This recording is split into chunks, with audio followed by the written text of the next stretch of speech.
क्या ललन सिंह के इनकार के बावजूद आरसीपी की जेडीयू में वापसी होगी? कुर्मी समाज का गुस्सा क्या नीतीश कुमार को मजबूर करेगा कि आरसीपी सिंह को पार्टी में लिया ही जाए, या फिर नीतीश कुमार के बाद जनता दल यूनाइटेड का भविष्य क्या होगा? क्या आरसीपी का आना जरूरी है? नहीं तो पार्टी ही टूट जाएगी, पार्टी ही विलय कर जाएगी। होगा क्या जनता दल यूनाइटेड में? और आरसीपी को लेकर ये क्यों कहा जा रहा है कि कोई कुछ कहे, आरसीपी को तो जनता दल यूनाइटेड में आना ही है? तो क्या है इसकी इनसाइड स्टोरी? आइए इस खबर में हम आपको बताते हैं। नमस्कार, आप देखना शुरू कर चुके हैं स्टार टीवी बिहार। मैं आपके साथ सरोज सिंह। जब से ललन सिंह का बयान आया है, आपने सुना ही है ललन सिंह का बयान कि 72 से 42 लाने वाले को पार्टी में क्या जगह हो सकती है। गुस्सा सातवें आसमान पर है। कई संस्थाएं, कई संगठन, कुर्मी समाज के बड़े बड़े नेता ऑफ द कैमरा कह रहे हैं कि ललन सिंह ऐसी बात क्यों करते हैं। खुद भी गए थे पार्टी छोड़ के, नीतीश कुमार के पेट के दांत को निकाल रहे थे। आरसीपी सिंह ही वो शख्स है जिसने उन्हें वापस लाया पार्टी में। अरुण सिंह कलेजा तोड़ रहे थे नीतीश कुमार का, आ गए पार्टी में। वहां विरोध क्यों नहीं हुआ? आरसीपी सिंह का ही विरोध क्यों हो रहा है? कोई बात है क्या? आप गौर करिए सोशल मीडिया के उस तमाम पेजों का जिसमें कुर्मी समाज का बाहुल्य है। कुछ झलकियां आप देखिए, कुछ फुटेज देखिए कि गुस्सा क्या है। ललन सिंह के बयान के बाद गुस्सा क्या है? जय सरदार। तो कैसे हैं आप सब? भुजा पार्टी गैंग के सरदार ललन सिंह, जी हाँ, जिसको आप जानते होंगे, सबसे बड़ा जातिवाद, इसका जात है भूमिहार। और इसका बयान क्या आया है पता है? जब इससे पूछा गया कि आरसीपी सिंह जी जदयू में आ रहे हैं, तो ये बोला कि 72 से 42 सीट पर लाने वाले जदयू में कैसे आएंगे। तो हम इनसे पूछना चाहते हैं कि एक बात बताइए, नीतीश जी की छाती तोड़ने वाले अरुण सिंह का जदयू में वापसी हो सकता है, उनका बेटा विधायक बन सकता है, लेकिन आरसीपी सिंह जी जदयू में वापस नहीं आएंगे। आप ही, जब आपको जदयू से लात मार के भगा दिया गया था, तो यही आरसीपी सिंह जी आपको जदयू में हाथ पकड़ के लाए थे, और वो भूल गए थे कि हम जिस सांप को दूध पिला रहे हैं वो जहर ही देगा। वो इस चीज़ को भूल गए थे और उसी का परिणाम आप दे रहे हैं आज। क्या?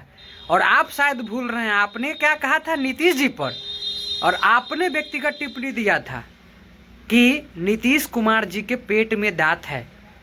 आपने व्यक्तिगत टिप्पणी किया था, ये आप भूल गए? क्या क्या टिप्पणी किए थे ये भूल गए? क्यों भूल जाते हैं महाराज? आइए कुछ और आपको सुनाते हैं। ये ललन सिंह के बारे में कुछ और सुनाते हैं।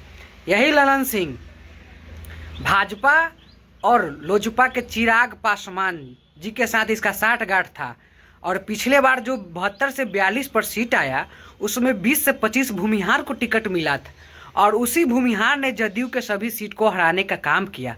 तो ललन सिंह भूमिहार का सबसे बड़ा नेता बनते हैं और माने जाते हैं, तो क्यों नहीं इन्होंने इन सभी को जो है खड़ा करने से रोक लिया? इनका था औकात, था इतना क्षमता और इतना वोट ट्रांसफर कराने का औकात रखते हैं, तो क्यों नहीं ये सभी भूमिहारों को चुनाव लड़ने से रोक लिए? तो सारा खेला बेला आप ही का, सारा मलाई मारे आप ही। आप बदनाम होंगे सिर्फ आरसीपी सिंह जी। बस इन भुजा पार्टियों को और इस ललन सिंह को सिर्फ इसलिए डर लग रहा है कि जिस दिन आरसीपी सिंह जी का जदयू में वापसी हो जाएगा, इन लोगों का औकात तो खत्म हो जाएगा ही, और जितना इन लोग घोटाला किए हैं उस सभी घोटाले का एक एक पर्ची जो है निकाला जाएगा, और ये एक एक लाइन से जेल में दिखेंगे ये चारों, जो ये पांचों जो भुजा पार्टी वाले लोग हैं। और ये पूरे बिहार की जनता जानती है, ये सभी लोग जानते हैं, लेकिन इनको दिक्कत सिर्फ और सिर्फ कुर्मी से है, सिर्फ और सिर्फ आरसीपी सिंह जी से है। अभी भी कुर्मी समाज अगर आवाज़ नहीं उठाया तो आने वाले समय में स्थिति बहुत खराब होने जा रही है। इसको लगता है कि पूरा ही उठा के जो है भूमिहारे को दे देगा, अब बाकी और जो बैकवर्ड है वो जो है ताली और थाली बजाने के लिए है।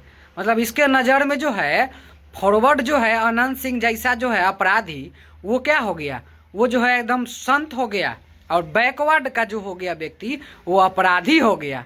सोचिए कैसे ये मुकामा चुनाव में जाकर सीना तान के कैसे बोल रहा था। इसका भाषण जो वायरल हुआ था उसको आप लोगों ने सुना, और किस प्रकार ये जदयू को बदनाम किया, और आज ये दूसरे को जो है हवा पानी दे रहा है, और जो है कैमरा के सामने आके उलूल जुलूल बातें बोल रहा है। औकात में रहो, होश में रहो ललन सिंह, और तुमको जो है जदयू से लात मार के भगाया जाएगा। समय आने दो, पता चल जाएगा। सभी कुर्मी समाज के भाई शेयर कीजिए और इस पर आवाज़ उठाइए, नहीं तो ये लोग जो है आपको जो है मूर्ख बनाते रहा और फिर से बना के रख देगा। तो इसका एक एहसास आपको इन फुटेज और सोशल मीडिया पोस्ट से लग गया होगा कि वो समाज क्या सोच रहा है। आफ्टर नीतीश कुमार पार्टी कैसे चलेगी? क्या नीतीश कुमार पार्टी को अधर में छोड़ के जाएंगे? निशांत कब आएंगे, क्या करेंगे, क्या वो पूरे पार्टी को एकजुट रख पाएंगे, ये भी बड़ा सवाल है। आरसीपी की जब आने की बात हुई तो यही कहा गया था कि बैरम खां होंगे निशांत के लिए। पार्टी को समझते हैं, केंद्र की राजनीति को समझते हैं, भाजपा की राजनीति को समझते हैं, तो एक मजबूत आधार निशांत को भी मिलेगा। लेकिन ललन सिंह ने तो जो बयान दिया उसके बाद तो गदर मचा हुआ है। एक बार उस बयान को भी सुनिए। आरसीपी सिंह की भी खबर कौन सब कोई कहीं का स्थान नहीं है। 72 से 42 पर पहुंचा दिए थे, और इस पार्टी के जो समर्पित कार्यकर्ता हैं और बिहार की जनता ने फिर से नीतीश कुमार जी को 42 से 85 पर पहुंचा दिया। तो अभी 72 से 42 पर पहुंचाने वाले लोग फिर क्या करेंगे यहाँ के? देखिए, कोई माने ना माने, कुछ कुछ भी कहे, लेकिन जनता दल यूनाइटेड में कुर्मी समाज अपने आप को सुरक्षित मानता है और ये बाई मानता है कि ये पार्टी उन्हीं की है और लोग उससे जुड़े हैं। पार्टी कुर्मी समाज की है और नीतीश कुमार उनके सम्मान नेता हैं, ऐसे नेता जिन्होंने देश और दुनिया में अपना नाम कमाया और समाज का नाम रोशन किया है।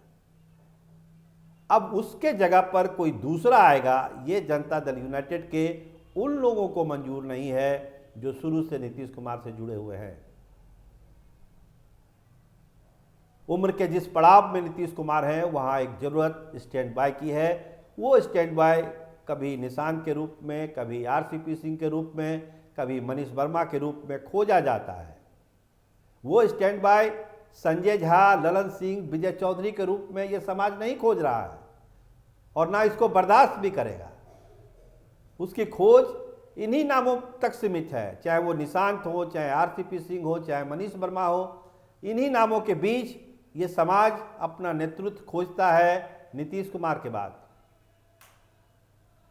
लेकिन जब ललन सिंह जैसे लोग बयान दे देते हैं कि आरसीपी सिंह की जरूरत क्या है, पार्टी को क्या फायदा होगा, 72 से 43 पर भी आ गई पार्टी। एक अभी आपने देखा होगा कि 85 विधायकों वाली की वो ताकत कहाँ है जो 43 विधायकों वाली जनता दल यूनाइटेड की थी। इसको भी साफ करना चाहिए ललन सिंह को।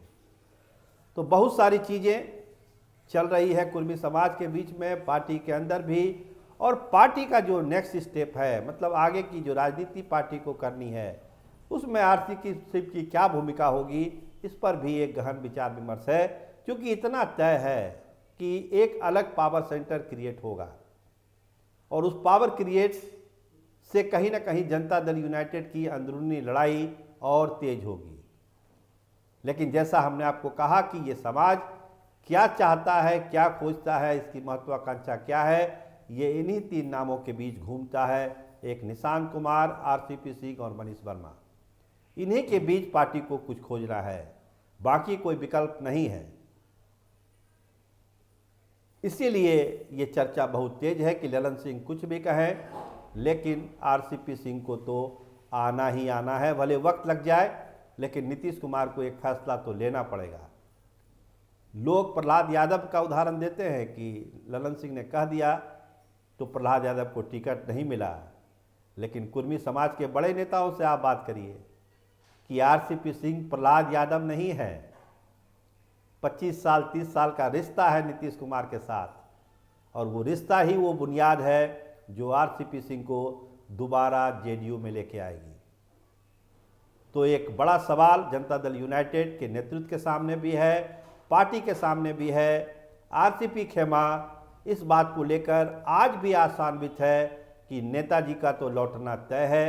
ललन सिंह कुछ भी बोले बहुत मतलब नहीं है, आरसीपी सिंह लौटेंगे तो लौटेंगे, क्योंकि पार्टी को चलाना, निशान को आगे बढ़ाना ही आरसीपी सिंह का ध्येय है, और उसके लिए वो पूरी तरह से समर्पित भी हैं। अब देखिए ललन सिंह जीतते हैं इस लड़ाई में, या आरसीपी सिंह के लिए जो दबाव बन रहा है कुर्मी समाज की तरफ से वो जीतता है। नीतीश कुमार को फैसला जल्द देना होगा। आप देखते रहिए स्टार टीवी बिहार। आपका बहुत धन्यवाद, आपका बहुत बहुत शुक्रिया।